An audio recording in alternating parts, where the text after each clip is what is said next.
زبان ہمارے جذبات و احساسات اور اظہار خیال کا واحد ذریعہ اور بہترین وسیلہ ہے۔ زبان جملوں کے تکرار سے وجود میں آتی ہے اور جملے الفاظ کے مجموعے ہوتے ہیں۔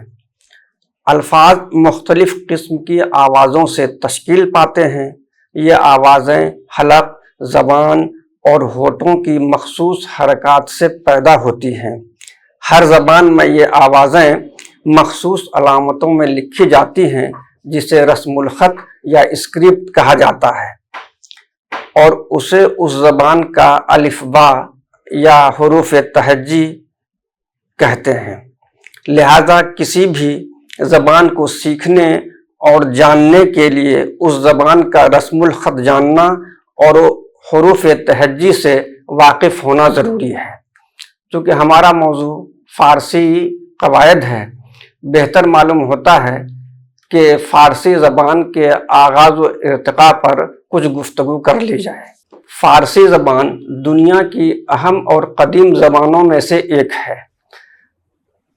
ارتقائی منزل میں ظاہر سی بات ہے کہ جب بولیاں وجود میں آتی ہیں اور لوگ ایک دوسرے سے اپنے خیالات ظاہر کرتے ہیں تو اچانک سے کوئی زبان ترقی نہیں کر جاتی ہے، بلکہ اسے ارتقائی مراحل سے گزرنا پڑتا ہے۔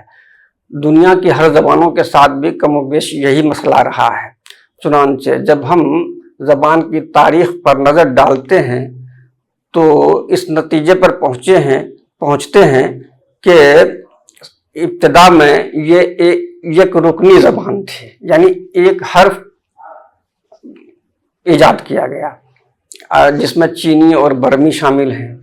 اس کے علاوہ دوسری منزل میں پیوندی زبان کا نام دیا گیا، جس میں حروف ایک دوسرے سے ملنے لگے، رشتے قائم ہوئے، اور اس گروپ میں جاپانی، کوریائی، ترکی اور افریقہ کی زبانیں شامل ہیں۔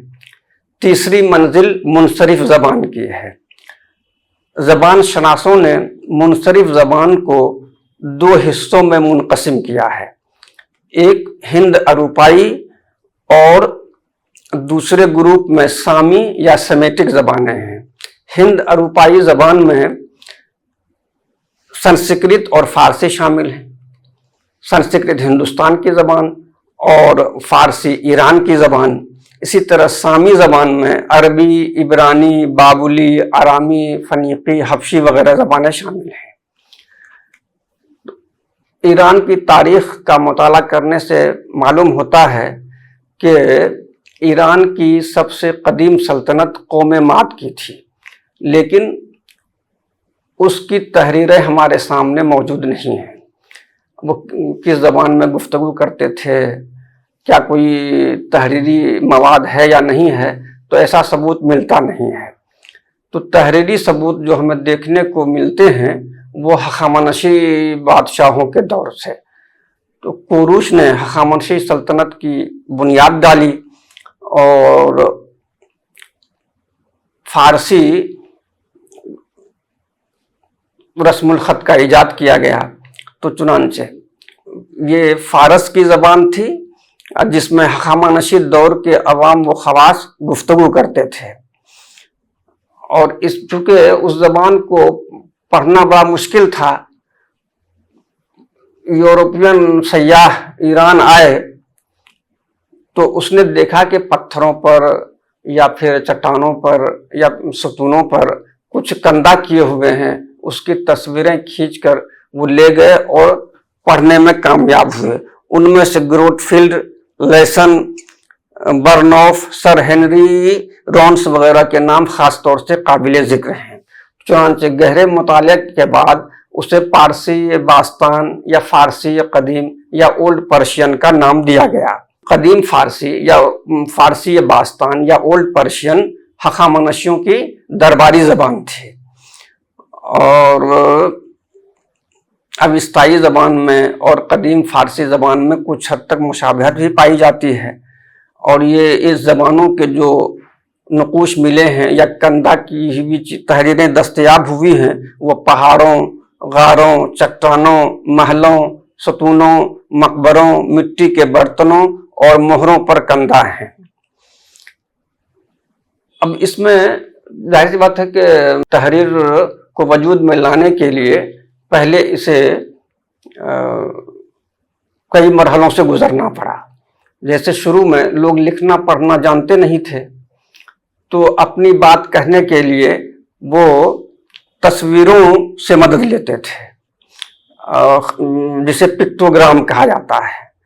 پھر ارتقاء کی منزل طے کرتے ہوئے آئیڈیوگرام تک پہنچا۔ اس میں کچھ الفاظ وغیرہ ترتیب دیے گئے۔ پھر اس کے بعد رسم الخط کا ایجاد کیا گیا اور ان سب کے لیے علامتوں کا استعمال کیا گیا۔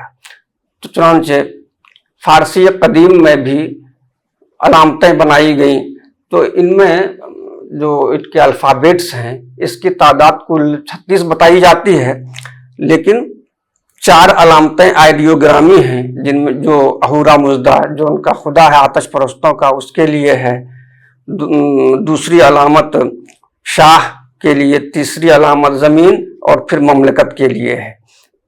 ایک علامت حد فاصل کی ہے جو 2 کلموں کو جدا کرتی ہے، جسے خط میخی کا نام دیا گیا، انگریزی میں جسے کیونیفارم کہتے ہیں۔ یہ خط بائیں سے دائیں لکھا جاتا تھا، یہ لکڑی یا لوہے کی تکونوں میخوں کے ذریعہ ظاہر کیا جاتا تھا۔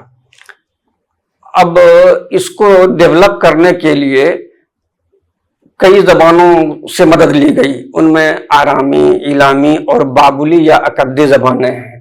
خاص طور سے بابلی یا اکدی کا اثر زیادہ نمایاں ہے اس میں۔ اب اس کے جو کتبے پائے گئے ہیں، چاہے وہ ستونوں پر ہوں یا چٹانوں پر ہوں یا محلوں میں ہوں، وہ ہمدان، دشت مرغاب، تخت جمشید، شوش، نقش رستم، نقش رجب اور بیستون۔ یہ بیستون سب سے لمبا کتیبہ ہے۔ اب اس خط کے جو نمونے پائے گئے ہیں اور پڑھنے میں جو کامیابی ملی ہے، تو اس کے نتیجے میں یہ سامنے آیا کہ جو اس کے موضوعات ہیں، یعنی ان کتبوں کے، تو ان میں اہورا مزدہ کی تعریف اور دنیا کی تخلیق کے لیے اس کا شکریہ، شہنشاہوں کے لمبے چوڑے القاب اور حسب و نسب، سرزمین پارس کے لوگوں کی تعریف، دشمنوں کی یورش اور ان کی سرکوبی، بادشاہوں کے فتوحات، مفتوحہ علاقوں کی اسم شماری، رعایا کے لیے پند و نصیحت، جھوٹ اور برائی کی مذمت اور حکومت کے طریقہ کار وغیرہ ان کتبوں کے موضوعات ہیں۔ چنانچہ جب گہرائی سے مطالعہ کیا جاتا ہے تو ایسا لگتا ہے کہ ان میں فارسی قدیم میں اور سنسکرت میں کچھ حد تک مماثلت پائی جاتی ہے، پوری طرح سے تو نہیں، لیکن کچھ الفاظ ملتے جلتے ہیں۔ حالانکہ رسم الخط تو الگ الگ ہے، لیکن آواز سے سملیرٹی کا پتہ چلتا ہے۔ جیسے فارسی باستان میں مام، سنسکرت میں بھی مام، اور جدید فارسی میں اسے مرا کہا جاتا ہے، یعنی جس کے معنی مجھ کو کیا ہے۔ اسی طرح کے فارسی قدیم میں، سنسکرت میں بھی کے، اور فارسی جدید میں کے ہے، یعنی اسی طرح سے بو ہے فارسی قدیم میں، سنسکرت میں بہو اور جدید فارسی میں بودن۔ اسی طرح سے فارسی قدیم میں ہندو، سنسکرت میں سندھو اور جدید فارسی میں ہندو۔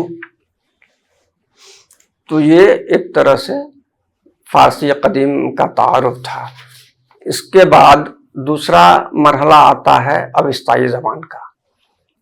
تو اب شروع میں، چونکہ یہ اوستا زرتشتیوں کی کتاب مقدس کا نام ہے اور کہا جاتا ہے کہ یہ زرتشت پر الہام ہوا تھا، تو اب اس زمانے، یہ جو زرتشت کا زمانہ ہے وہ قوم ماد سے اس کا تعلق ہے۔ چنانچہ جتنے بھی پیغمبر گزرے ہیں ان کے ساتھ ظلم و زیادتی ہوئی ہے اور انہیں ہجرت کر کے دوسری جگہوں پر جانا پڑا ہے۔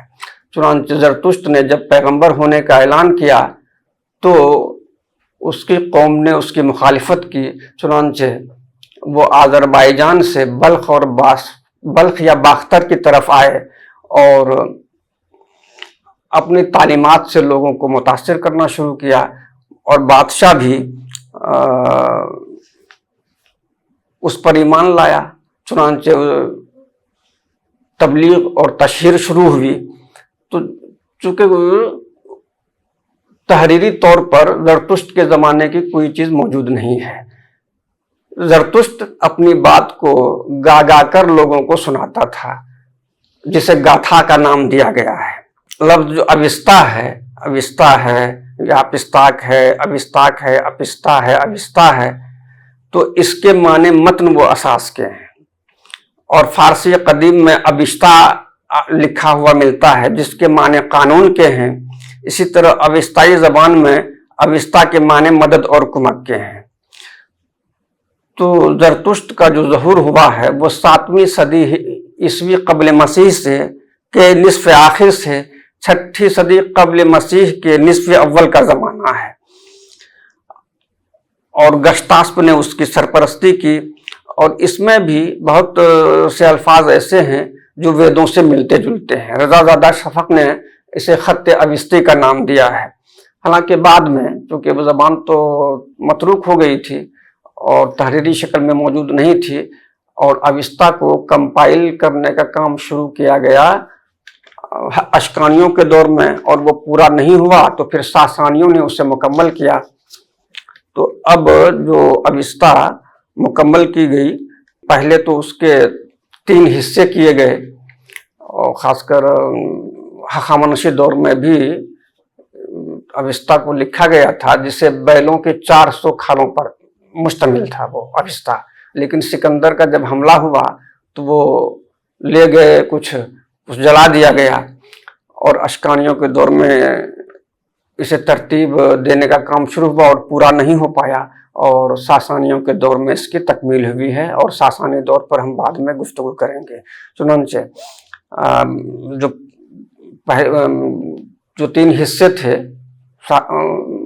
ہخامنشیوں کے دور میں، تو گاسانیک، ہاتک مانسریک اور داتک نام دیا گیا۔ یہ 21 نسقوں پر مشتمل تھا، اور وہ تو چونکہ ضائع ہو گیا، تو پھر بعد میں یعنی اشکانیوں اور ساسانیوں کے دور میں جو اوستا مدون وہ مرتب کیا گیا وہ 5 حصوں پر تھا۔ پہلا حصہ یسنا، دوسرا حصہ یشت، تیسرا ویندیدات، چوتھا ویسپرد اور خردھا اوستا۔ تو جیسا کہ کہا گیا کہ سنسکرت اور ویدوں میں مماثلت پائی جاتی ہے اوستائی زبان کی، تو ان میں سے کچھ الفاظ پر ہم غور سے دیکھتے ہیں، جیسے روج، یہ اوستائی زبان میں ہے، سنسکرت میں بھی روج، اور جدید فارسی میں اسے روز کہا جاتا ہے۔ اسی طرح سے اوستائی زبان میں گاؤ، سنسکرت میں گو، اور جدید فارسی میں بھی گاؤ کہا جاتا ہے۔ اسی طرح سے بازو ہے اوستائی زبان میں، سنسکرت میں باہو، اور جدید فارسی میں بازو۔ اب آتے ہیں پہلوی زبان پر، تو اس کی شروعات اشکانی دور میں ہوئی۔ سکندر نے 330 قبل مسیح میں ایران پر حملہ کیا، اور آخری ہخامنشی بادشاہ داریوش سوم کو شکست دی، اور ایک عظیم الشان سلطنت کا خاتمہ ہوا، اور یونانیوں کی حکومت قائم ہوئی ایران میں۔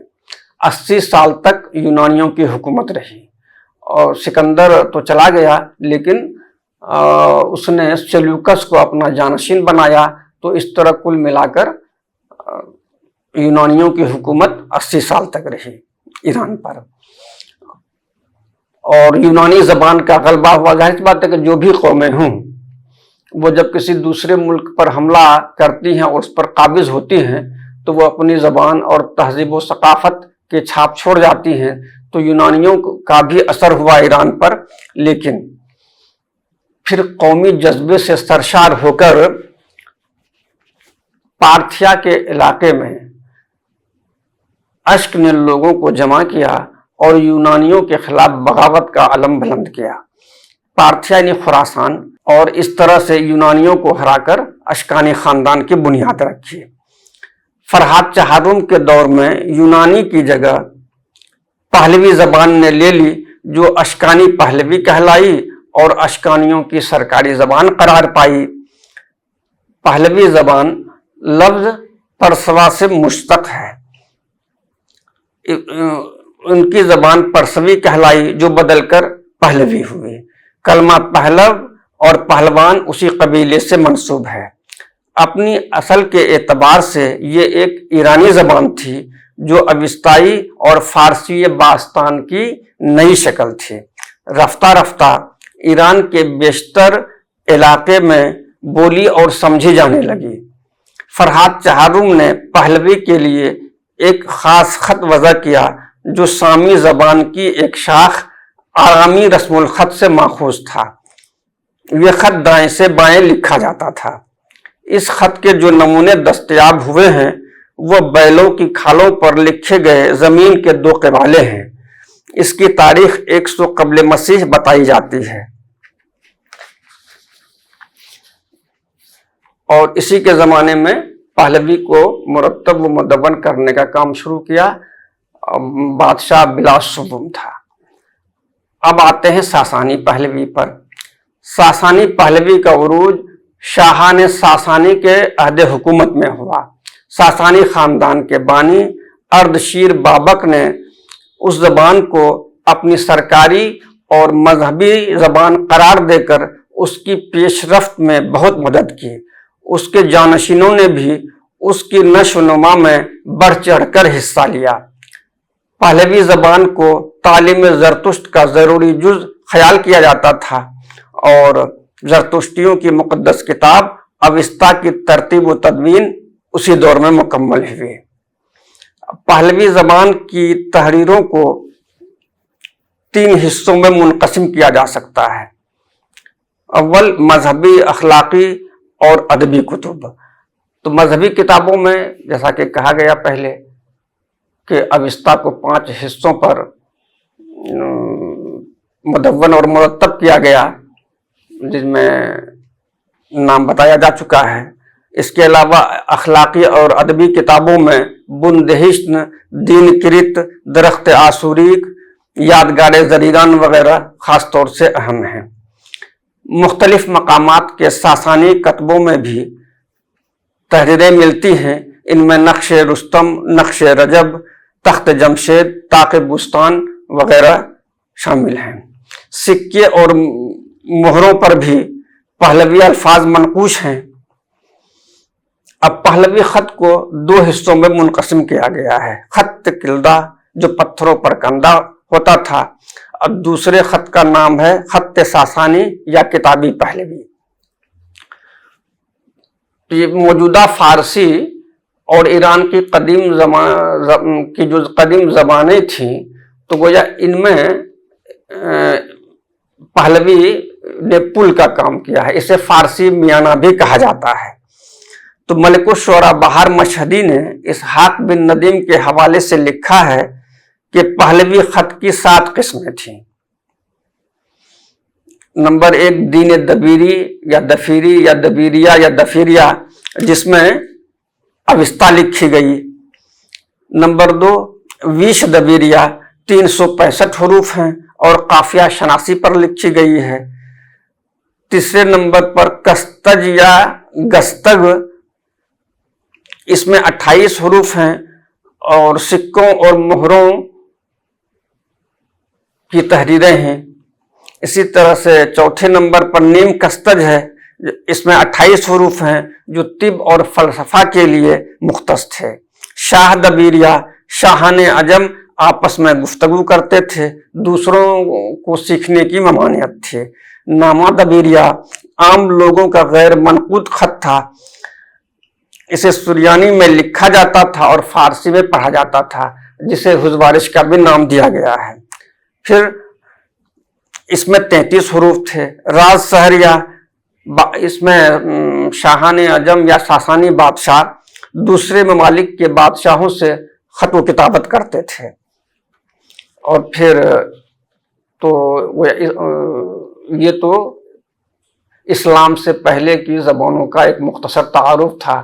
اس کے بعد پھر اسی ساسانی دور میں ایران پر عربوں کا حملہ ہوا اور ایران پر تسلط قائم ہو گیا عربوں کا. تو یہ ساسانی خاندان ایک عظیم الشان سلطنت تھی. اس زمانے کا وہ سپر پاور ہوا کرتا تھا. تو کہا جاتا ہے کہ پیغمبر صلی اللہ علیہ وسلم نے ساسانی خاندان کے بادشاہ خسرو پرویز کو اسلام قبول کرنے کی دعوت دی تھی. یہ وہی خسرو پرویز ہے جس سے شیری کی شادی ہوئی تھی. اور فرہاد اور شیری کے قصے تو خاص و عام کی زبان پر ہے. تو چنانچہ خسرو پرویز نے نام مبارک کو چاک کر دیا تھا اور پیغمبر نے پیشن گوئی کی تھی کہ جس طرح اس نے میرے خط کے ٹکڑے کیے ہیں اسی طرح ایران کی سلطنت کا بھی شیرازہ بکھرے گا. چنانچہ دوسرے خلیفہ حضرت عمر فاروق رضی اللہ عنہ کے زمانے میں ایران پر حملہ ہوا اور پوری طرح سے ایران عربوں کے تسلط میں آ گیا. لیکن جھگڑے کی شروعات یا جنگ کی شروعات حضرت ابوبکر صدیق کے زمانے میں ہی ہو گئی تھی، جب انہوں نے بہرام چوبین کو اسلام قبول کرنے کی دعوت دی تھی. تو خیر بہرحال کئی جنگیں ہوئی ہیں. اب یہ تو تاریخی مسئلہ ہے، اب ہم تو زبان کے حوالے سے گفتگو کریں گے. تو اب دو مشہور جنگیں ہوئی ہیں، قادسیہ کی اور نہاوند کی. نہاوند کی جنگ 21 ہجری میں ہوئی، جس میں ساسانی خاندان کا آخری بادشاہ یزدگرد سوم جان بچا کر بھاگا، لیکن ایک پسنہارے نے اس کے قیمتی لباس کے لالچ میں اس کا قتل کر دیا. اب ہوا یہ کہ جب ایران پر قبضہ ہوا تو رفتہ رفتہ پہلوی زبان کی جگہ عربی نے لے لی اور تمام سرکاری کام عربی زبان میں انجام پانے لگے اور لوگوں کے اندر عربی سیکھنے کا رواج شروع ہوا. پہلوی زبان دھیرے دھیرے متروک ہونے لگی، چونکہ پہلوی کے مقابلے عربی زبان زیادہ آسان تھی. اب چونکہ جب اسلام قبول کیا ایران کے لوگوں نے تو ان کے دلوں سے پہلوی کے لیے جو محبت تھی وہ نکلنے لگی اور اس کی جگہ عربی زبان نے لے لی. تو چنانچہ اب ایرانیوں نے عربی زبان کو اپنایا. تقریباً 200 سال تک وہاں عربوں کی حکومت رہی، لیکن پھر قومی جذبے سے سرشار ہو کر عربوں کے خلاف بغاوت شروع ہوئی. لوگوں کے اندر ایک قومی جذبہ پیدا ہوا کہ یہ عرب باہر سے آئے ہیں اور مجھ پر مسلط ہو گئے ہیں، اس لیے بہتر ہے کہ اسے یہاں سے نکال باہر کیا جائے. چنانچہ تحریک شروع ہوئی اور ابو مسلم خراسانی کی قیادت میں لوگ اس کے پرچم تلے جمع ہوئے اور بنو امیہ کی حکومت کا خاتمہ ہوا اور عباسیوں کی حکومت قائم ہوئی. لیکن عباسیوں کے دور میں بھی عربی کا ہی بول بالا تھا. بالآخر خلافت کی جنگ شروع ہوئی خلیفہ ہارون رشید کے بیٹوں میں، امین اور مامون. تو امین کی ماں عربی تھی اور مامون کی ایرانی. تو اب ایرانیوں نے مامون کا ساتھ دیا اور خلافت کی جنگ میں امین کی شکست ہو گئی. تو مامون کی طرف سے خراسان کا ایک شخص طاہر ذوالیمینین تھا جو جرنیل تھا مامون رشید کا. تو اب جب فتح نصیب ہوئی مامون کو تو اس نے خوش ہو کر طاہر ذوالیمینین کو خراسان کی امارت دے دی اور آزادانہ طور پر وہ خراسان کے علاقے میں حکومت کرنے لگا. تو وہاں سے فارسی زبان کی شروعات ہمیں دیکھنے کو ملتی ہے. چونکہ یہ جو زبان وجود میں آئی تو اس میں کچھ تو ایران کی قدیم زبانوں کا اثر ہے، پھر عربی بھی ہے، اور اس کے علاوہ مقامی بولی کو شامل کیا گیا۔ تو طاہر ذوالیمینین نے تو حکومت قائم کی، اور اس زمانے کے شاعروں میں حنظلہ بادغیسی کا نام آتا ہے، جو صاحب دیوان شاعر تھا۔ اس کا ایک قطعہ بہت مشہور ہے: مہتری گر بکام شیر درست، شو خطر کن ز کام شیر بجوئے، یا بزرگی و عزت و نعمت و جاہ، یا چو مردانت مرگ رویا روئے۔ اس میں اس نے شجاعت اور بہادری کی تلقین کی ہے، اور یہ کہا ہے کہ یا تو تم مردانہ وار مقابلہ کرو، یا پھر اپنی جان دے دو، بزرگی اور عزت و عظمت اگر چاہتے ہو۔ دوسرا شاعر محمود وراق کا نام آتا ہے، اور لیکن اس کا کلام دستیاب نہیں ہے۔ تو طاہریوں کے بعد حکومت قائم ہوتی ہے صفاریوں کی۔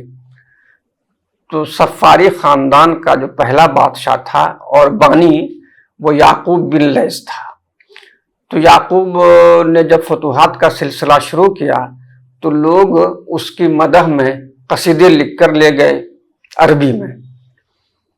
یعقوب بن لیث عربی نہیں جانتا تھا، وہ بالکل خاموش ہو کر سنتا رہا۔ تو شعراء نے جب اپنا کلام سنا دیا تو اس نے کہا کہ بھائی ایسی زبان میں شعر کہنے سے کیا فائدہ جسے میں سمجھ نہ سکوں۔ تو چنانچہ جو شعراء تھے وہ مادری زبان کی طرف متوجہ ہوئے، اور ان کا وزیر محمد بن وصیف نے ایک قصیدہ کہا: اے امیرے کے امیران جہان خاص و عام، بندو چاکر و مولا و سگ بندو غلام۔ تو چنانچہ اس طرح سے پھر فارسی کا رواج زور پکڑنے لگا، اور یہ زبان دری کہلائی۔ دری یعنی دربار، دربار میں پھلنے پھولنے والی زبان۔ اب اس میں بھی کئی نام ملتے ہیں ہمیں صفاری دور میں، لیکن جو زیادہ عروج حاصل ہوا فارسی زبان کو وہ سامانیوں کے دور میں۔ سامانی خاندان کی جب حکومت قائم ہوئی تو فارسی زبان ترقی کر چکی تھی۔ اس دور کے شعراء میں رودکی کا نام اہم مانا جاتا ہے، جسے ابو الآباء فارسی کہا جاتا ہے۔ تو اس کی یہ کلام میں تاثیر تھی۔ کہا جاتا ہے کہ ایک مرتبہ سامانی بادشاہ نصر بن احمد ہرات تشریف لائے، اور وہاں کی آب و ہوا اسے بہت اچھی لگی، چنانچہ 4 سال تک وہاں پر قیام کیا۔ اب لوگ اکتانے لگے، کسی میں ہمت نہیں تھی کہ بادشاہ سے یہ کہے کہ اب ہمیں اپنے وطن جانا چاہیے بخارا کی طرف۔ تو چنانچہ لوگ رودکی کے پاس آئے اور کہا کہ بھئی آپ بادشاہ کو چلنے کے لیے اپنے اشعار کے ذریعے راضی کیجئے، بدلے میں ہم آپ کو انعام و اکرام سے نوازیں گے۔ چنانچہ اس کا وہ مشہور قصیدہ بوئے جوئے مولیاں آید ہمیں، یاد یار مہرباں آید ہمیں، میر ماہ استو بخارا آسماں، ماہ سوئے آسماں آید ہمیں۔ اب نصر بن احمد سامانی پر اس قصیدے کا اتنا اثر ہوا کہ وہ موضع تک پہنے بغیر بخارا کی جانب چل پڑا۔ یہ تو تاثیر کی بات ہے۔ اس دور کا ایک اور مشہور شاعر دقیقی گزرا ہے، جس نے شاہ نامہ لکھنے کی شروعات کی، لیکن ابھی 1000 اشعار مکمل ہی ہوا تھا کہ ایک غلام کے ہاتھوں مارا گیا۔ لیکن اس نے عربی زبان سے حتی المقدور بچنے کی کوشش کی۔ پھر نثر میں بھی کچھ کام ہوا، خاص طور سے عربی کتابوں کے ترجمے ہوئے، جس میں تاریخ محمد بن جریر طبری کی تفسیر ہے، تفسیر طبری، یا پھر تاریخ طبری کو بھی فارسی میں ترجمہ کیا گیا۔ اس کے علاوہ اور بھی نثر میں کچھ کتابیں لکھی گئی ہیں، جیسے عجائب البلدان ہے، کتاب الابنیاء عن حقائق الادویہ۔ لیکن کہا جاتا ہے کہ یہ بات کی تصنیف ہے، خیر جو بھی ہو۔ پھر ابو الموید بلخی ہیں جس نے شاہ نامہ لکھنے کی کوشش کی تھی، حالانکہ اب وہ ناپید ہے۔ اسی طرح سے نثر میں ایک اور اہم کتاب مقدمہ شاہ نامہ ابو منصوری ہے، لیکن اب اس کا شاہ نامہ تو دستیاب نہیں ہے، لیکن اس کا مقدمہ فردوسی کی شاہ نامہ کے پرانے نسخوں میں پایا جاتا ہے۔ سامانی دور کے بعد اب غزنوی دور میں ہم داخل ہوتے ہیں، تو غزنوی دور میں فارسی زبان نے کافی ترقی کی، اور محمود غزنوی نے ملک الشعراء کا عہدہ قائم کیا۔ سب سے پہلے عنصری کو اس عہدے پر مامور کیا۔ اس کے دربار سے کئی شعراء وابستہ تھے، جیسے عنصری کے علاوہ فرخی، منوچہری، ازجدی وغیرہ۔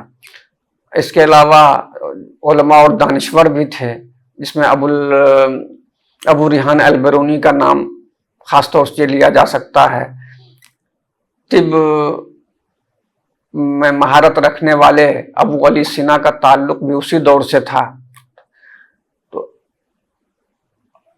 اس میں ہم دیکھتے ہیں کہ فارسی زبان عربی کے اثر سے آزاد ہونے لگی ہے، اور سب سے اہم کارنامہ غزنوی دور کا یہ فردوسی کا شاہ نامہ ہے۔ اس میں ایران کی عظمت رفتہ کو بیان کیا گیا ہے، جن میں کی عمر سے شروع کیا ہے جو پیشدادی خاندان کا بادشاہ تھا، اور یزدگرد سوم کی شکست پر اس کو ختم کیا ہے۔ تو 50 فصلوں پر مشتمل ہے اور 50 بادشاہوں کے لیے مختص ہے۔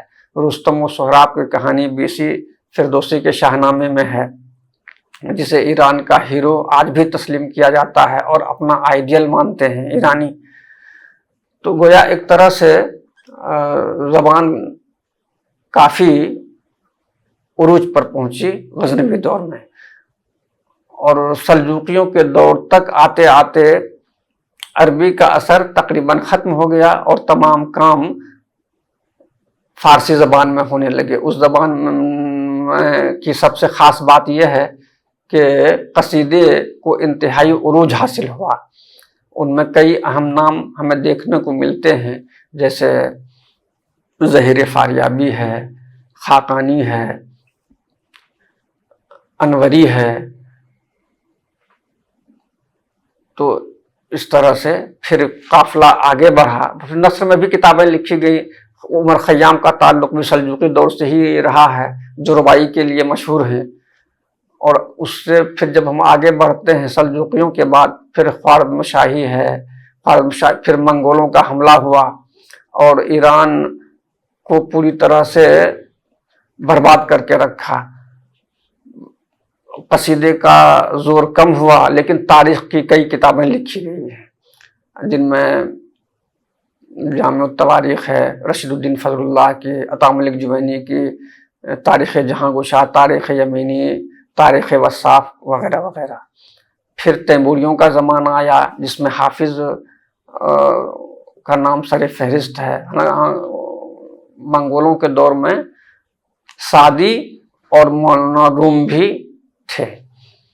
سعدی ظاہر پر اخلاق کے لیے بہت مشہور ہیں، گلستان بوستان ان کی مشہور کتابیں ہیں۔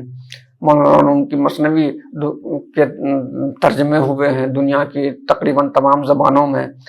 پھر زمانہ آتا ہے صفویوں کا۔ تو صفویوں کے زمانے میں شاعری کی ترقی کم و بیش رک سی گئی تھی، چونکہ صفوی بادشاہوں کو